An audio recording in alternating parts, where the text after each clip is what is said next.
And so we come to Monte Carlo, the jewel in the Formula One crown, the shop window, the circuit that, well, they all love to hate really, because it's defined by the grid. Not much racing at Monte Carlo, virtually impossible to overtake, although we have seen some great passes over time. But for the most part, it's a circuit that is out there showing what Formula One does on the world scale. Having said all of that, there are some great corners. Let's have a look at some of them. Turn 1 on the map. I say I've got to get used to calling it turn 1, turn 2, turn 3, because Monaco, perhaps more than any other circuit, actually lends itself to calling it by the real names, Saint-Devote. And the braking area is slightly curved, and it's quite shaded there as well. So in the early mornings, or if there's been any overnight rain, chances are it'll be a little bit damp where the curb joins the track surface. You want to be as near to the curb on the left, braking for Saint-Devote, turn 1, as you can possibly be. So that's why you see quite a lot of cars having big moments in there. It's an easy corner in which to brake too late. The light isn't great going in either, and the track kind of falls away before going uphill on the elevation of the circuit. Accelerating very quickly out of Saint-Devote, up the hill towards Casino Square into Massenet, the entrance to Casino Square. Very, very fast uphill section. Going to Massenet, interesting point of the circuit because it's very quick, it's a blind brow, and although it's difficult to see this on television, on the onboards, or indeed from the external camera shots, there is a difference between the point at which the drivers choose to go into Massenet. It's not just about line, it's about the way you're going to use the brakes, how you're going to come out of the brakes, what we're talking about turn 2, turn 3 in Barcelona. It's a similar thing. If you've got confidence and you're really manipulating the car well, you can be left of center going into Massenet, and that will give you the sort of rotation you need to get a really clean exit down the hill. Not easy to do, because the temptation going into Massenet is to leave a little bit more road if you can, just have a look around the corner, just see the apex and then get on the power. That's what you'll see many drivers doing, but the very, very good ones, as I say, just left of center. So if you can get a camera angle where you can see that, or if you're lucky enough to be watching from there, have a look to see who's doing that. My money again would be on Lewis Hamilton. Down the hill into what we call turn 5 on the map, Mirabeau for me. Cars, of course, move to the right to avoid the bump, back to the left again, turn into the right-hander. Not as demanding as it used to be because there's a curb there and you can sort of touch the curb and get away with it. There was a time when it was just a guardrail there, particularly in the Nigel Mansell era, and I can remember 1981, Nigel standing there, and literally it was 1 or 2 centimeters every lap, first lap out of the pits.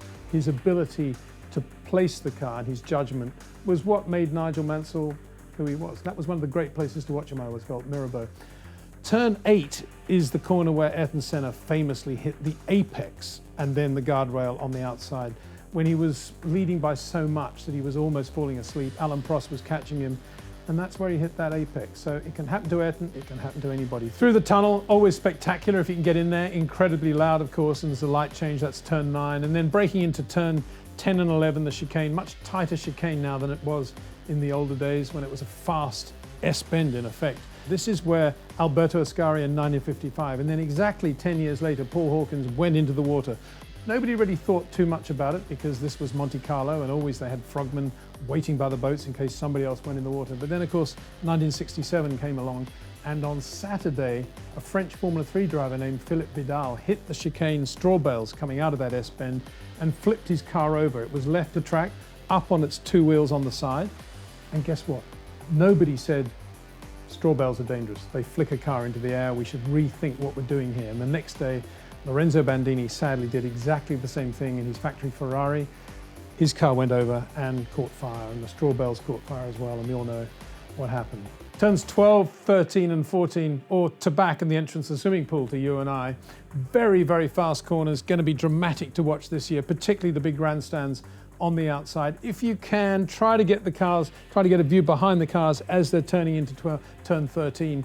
Not quite as dramatic as it used to be because there used to be just a wall and they had to use the wall as an apex, and of course the back of the car was slightly wider. To get the judgment perfect was a skill worth watching at very high speed. Today there's a curb there, so there's slightly more margin for error, but still very, very quick.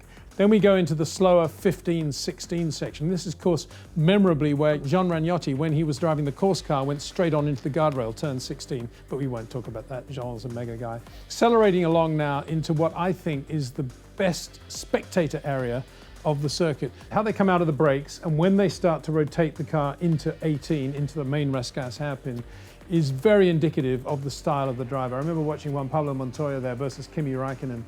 when they're both driving for McLaren, and Montoya was turning the wheel maybe a car length later than Kimi going into 18. He'd just be like this, and then he'd do that at the last minute, whereas Kimi would be turning it much earlier than Montoya, partly because of the way he's coming out of the brakes as well. Juan Pablo was just a great brake in a straight line guy, and then drive with the back of the car.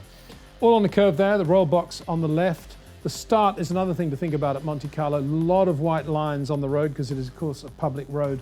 And if you're pulling up on the grid, the last thing you need is white line under the rear tyres because it does take away some of the traction.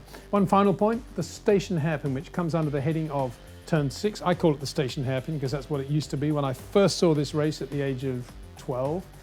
Station hairpin is so tight that some of the teams occasionally have had to run different ratios to get the steering in one movement for the drivers. Probably not the case now in Formula One. I do talk to most of the teams about this prior to Monaco. Are you going to have to make any steering changes? No, we've got it all sussed. But it's something that you need to watch in terms of the drivers and the movement they make. These days it's that. In the old days it was that. That's how things have changed.